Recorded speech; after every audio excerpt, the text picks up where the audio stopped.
Nolan Brink, multi-store general manager at Jim Shorkey Auto Group. Nolan, welcome to the show.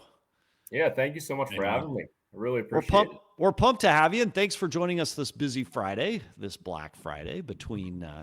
As we get ready. Yes, it's interesting. On Wednesday we had our special Thanksgiving Day episode, and everybody talked about what they're grateful for. And then I think the great irony of American Thanksgiving is the very next day we go out and just buy, right? Thank goodness we do, because in automotive we need that. So tell us, if you would, Nolan, how's biz, and tell us a little bit about yourself as part of that. Yeah, sure. So I'll start with a little bit about myself. So I've been in the industry since, call it 2010. Came up on the variable side, started selling cars, worked into sales manager, finance manager, general sales manager, overseeing multiple stores for the Cochran Auto Group. And then I ended up moving down to Florida and worked for the Morgan Auto Group as a corporate used car director and general manager in Sarasota. And Nice. then, due to family reasons, moved back to Pittsburgh. I work for the Jim Shorkey Auto Group. I oversee the Kia store in Wexford, which the past 3 years, it's been the top volume store in the state. And Nice. this year, Very we have two locations in Youngstown, a Chrysler and a Mitsubishi store that really they're an overhaul project that I'm working on right now. I would say business overall is decent. We all got spoiled during COVID with just some amazing business times, and right now we have to put forth a little bit more grit. But yeah, I'm grateful to be here on Black Friday. It's one of the most sought after days of the year. Short of that last week of December, like you talked about, or a Saturday in the middle of July, it's really hard to beat Black Friday. And typically the fall, you see that seasonality that at least on the sales side that comes about. So it's good for the team. It's a great morale booster. It gives you something to talk about all month long. Really pump the customers up, bring them in, and then we're heading into the the time of year where there's always a peel back in sales for the most part. Don't say that. Don't tell anybody that. It's not supposed to be out there, Nolan. We're not talking about that. It's not, but it gives us a time to really dive deep. Figure things out. Exactly. So let me ask you this before we go into some of the seasonality, right? So your highest volume in your area, Kia dealer. Mm-hmm. And then I think it's interesting. Then you mentioned, hey, I'm working on these two projects, Stellantis and Mitsubishi. So you've got like the tale of two OEMs right now, right? So what's one lesson you learned in bringing Mitsubishi to be the number one in your area that you're implementing at Stellantis and Mitsu? Yeah, so Mitsubishi isn't number one. Kia. Yeah. One lesson from Kia that you're bringing to Mitsu and Stellantis. The biggest lesson that I've taken away is, it's something that I've known, but it's all about leadership. And I'm very fortunate and blessed. We just had Thanksgiving, but I'm just so grateful for the team that I have at my Kia store. And, we've taken some time to really build it and find the right people and coach and train and develop. We have countless hours in training at that store. And whether I'm at the store or not, I know that the leaders are going to operate the same way. I know that there's a training schedule that's happening, and day in and day out, it's happening. When I came to Youngstown, it was, in some cases, what I don't want to do is I don't want to say that they weren't doing things, because they were. It's just, you can do things two different ways and get two different results. So just really focusing on building up the leadership team, and then creating that culture where, we're focusing on building the leadership, and the leadership's focusing on building up the next level, and just having that growth mindset in every position in the dealership. And if you walk into my store in Wexford at the Kia location, no matter what position you talk to, someone's training on getting better, and we're working on building that out here in the Youngstown area as well. All right. So when you say training to get better at a Kia store, and then you're going to take that to Stellantis and Mitsu, is there a particular process? Is there a program? Is there a methodology that you're using at Kia that you're going to say, hey, I'm going to implement this in Stellantis and I'm going to get a similar result there? Absolutely. So So I start with a leadership team, and it takes time to observe and watch and really get feedback. I think feedback loops are very important.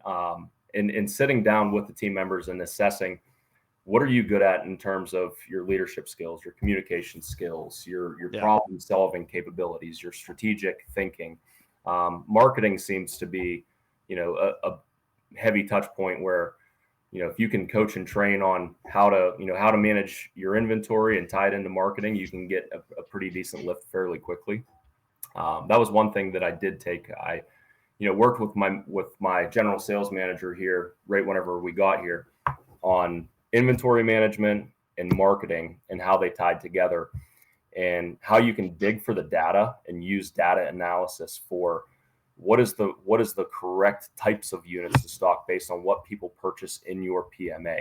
Maybe you haven't sold it, but if others have, there's a stocking issue. And then based on what people are buying and what packages they're buying locally in your area, how do you build out your incentives that you're going to give to the consumers? And then also really understanding your demographic, pulling market data. If you're in a credit challenged area, does it make sense to put out a ton of lease offers, maybe in terms of showing a payment? But if you know that you're going to be doing heavy retail, then you go to your specials page. Is it all lease?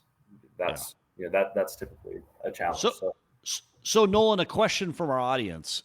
So Peter Caruso says, I hope to hear about metrics used in training and coaching. So when you talk about creating that culture through training and accountability, is there a certain amount of time spent training? How do you measure as a leader that you're getting that result and that the training is consistently happening? What metrics are you turning to? So in terms of like the accountability for training, we set up, there's a training schedule every single week. So like, I'll give you an example. So every day, whenever, the day starts at 9:00, we have everyone go out and start handling leads immediately. At 9:30, we'll pull the sales team together for a sales meeting, and we'll have a quick touch point on training. Then every Friday, we know that we have a full entire staff. So we have a midday right around lunch training session. And at the beginning of every month, what we'll do is we'll list out, the first week, the second week, the third week, the fourth week, which manager is going to be doing training, what they're going to be doing training on. And the managers need to actually put together what their plan is for the training and have it approved. And that's for the sales team, for example. And every month it's going to be different. You're going to look at the beginning of the month and say, okay, well, these are our areas of opportunity. These are our gaps versus what we're benchmarking. This is what we need to focus on. So all right. So in this month, tell us, November 2025, Black Friday, if I was at your Stellantis store, what are you training on? What's the gap? What are you feeling this month as you come into the winter months? This month, our phone and our internet are slightly lower than usual. Okay. We've typically led the company. We have 20 stores in our company, and we've religiously led in closing for both internet and phone. And we've seen a slight decline in both. So, if you look at the training plan, it's a mixture of, one, how are we handling our phone calls? And then two, we do a lot of manager interaction. So once a salesperson doesn't set an appointment, we have to live turn it to a manager. So, training on that transition. And then in terms of the internet, it is, what is the quantity and what is the quality? Are we following the process in terms of quantity? And then what we are sending out, are we engaging in the customer the way that they want to be engaged? Okay, so I want to move in just a moment to a change you recently made. You got rid of and eradicated the BDC. So I want to challenge that, talk a little bit about that. But before we do that, you talk about managers training with salespeople as an example. How do you as a leader know that the manager knows what the heck they're talking about when they're training salespeople? Because you can train and learn on something, but if it's the wrong thing, you're not going to get the result, right? So how do you test for that with your leadership team? Yeah. So if I don't know, I don't let them run it. That's the very first thing. I'm not going to just shoot blind. Yeah.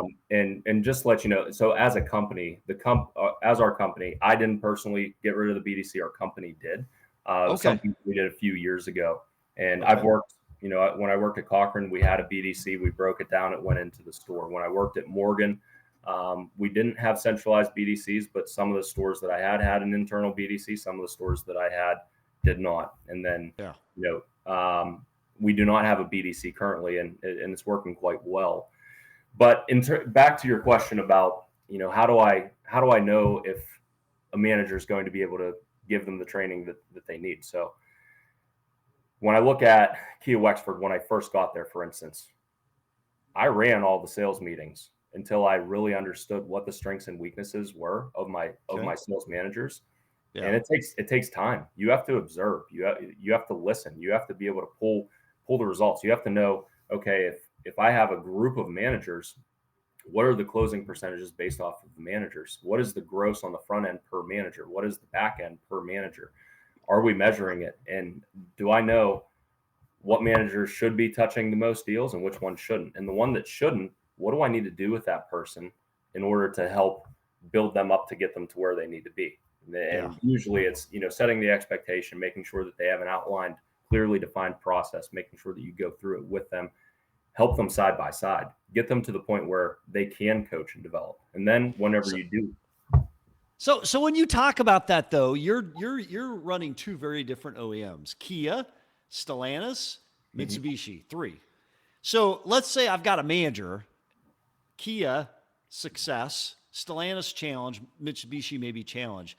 How do you as a leader know the difference between, hey, they know what they're doing and they can train, or they know what they're doing and they're executing well, and hey, boss, it's just a bad month because of snow, interest rates, politics, OEM, whatever. How do you glean the difference between things you can control and things you can't control? Yeah, I mean, the numbers typically don't lie. You pull up the data. I mean, I lean heavily into data. And you can say, yes, it's been a bad month, but in my role, it's my job to make sure that I'm setting the team up with inventory, leads. And if we have inventory and we don't have leads, do we have a merchandising issue? Yeah. You can usually go through the 5 whys until you get to the root cause. The data will point you in the right direction. And then in terms of, if we're not getting the results and we have the leads, are we distributing our leads properly? Are we feeding the hot hand? Are we using the Moneyball approach? And then, the people that aren't the hot hand, what are we doing to train them? Or do we have available resources? And one benefit that I do have with having multiple stores, for example, I have the availability. It's only an hour and 15-minute drive between the two stores, but if someone's really struggling with an area and I know that I have someone who's excellent at it at a separate location, I can send them on a field trip for a couple days. I might not have time to do the training, but if I have an expert, I mean, my goal is to surround myself with people. Cross train. Help the expert train the guy who's struggling, bring them up, right? Take away the uncontrollable excuse. All right. So going back to the BDC, because I'm fascinated by that, and then we'll go to some comments online because you're getting a lot of comments and feedback online. So would you defend getting rid of the BDC? Was that the right play? I know I'm putting you at odds with your auto group, but or do you think the BDC is helpful in today's marketplace? What advice would you give to dealers maybe considering eradicating BDC? Yeah, so I've seen both options work well. The option that we have currently, it works well for us, and it doesn't mean that it's going to work well for everyone. Why does it work well for you? It works well for me because we have very high levels of manager involvement, and whenever I'm hiring a manager, one of the main things that I look at is, would I hire them as a BDC manager and would I hire them as a sales manager? And if they check both boxes, then I would hire them. And if they don't, but they have potential, maybe they're really good in one area, but they have potential in another. Okay, you just have a project on your hands. That's all. I'm curious because those are two interesting qualifiers. What makes a great BDC manager and what makes a great sales manager? What are the differences between those two? There's not a ton of difference. A BDC manager is going to focus really heavily on accountability and being able to execute tasks. And your sales manager, they're going to typically be extroverted. They're going to have good leadership skills, good communication skills. They're going to have a results-driven mindset. And more often than not, if you're hiring from the outside and someone hasn't had big BDC experience, then they don't like leaning into, hey, I want to be super involved in every lead like a BDC manager typically would. But if I have someone who has the sales manager qualities, but also has the grit and desire to execute tasks, then you can hit a home run. So what we do, we do not have a BDC, but managers touch every lead at some point in time. If someone calls in and the salesperson doesn't set a phone appointment, they're doing a live TO with that customer. If we have a lead that we have not contacted within a certain time frame, it is the manager's duty to reach out to that customer. Or if we've engaged with a customer and we haven't set an appointment, the manager needs to have follow-up. So what I do is I break it down into buckets. The CRM that I have at Youngstown, for instance, they make it really simple. You have your Who is that? What CRM is that? Drive Centric. Okay. Yep. So their buckets, they have uncontacted leads, they have engaged leads, and then from engaged you have your showroom visits, and then you have your proposals, and then ultimately it ends up as sold. So when you look at it, I have multiple buckets, I have multiple managers. Every day I have a checklist with a box for sign off. All the managers come in, they have the huddle in the morning, they select, okay, I'm going to handle the uncontacted leads from yesterday. The next person might handle these are the customers that we've engaged with, but we have not set an appointment for.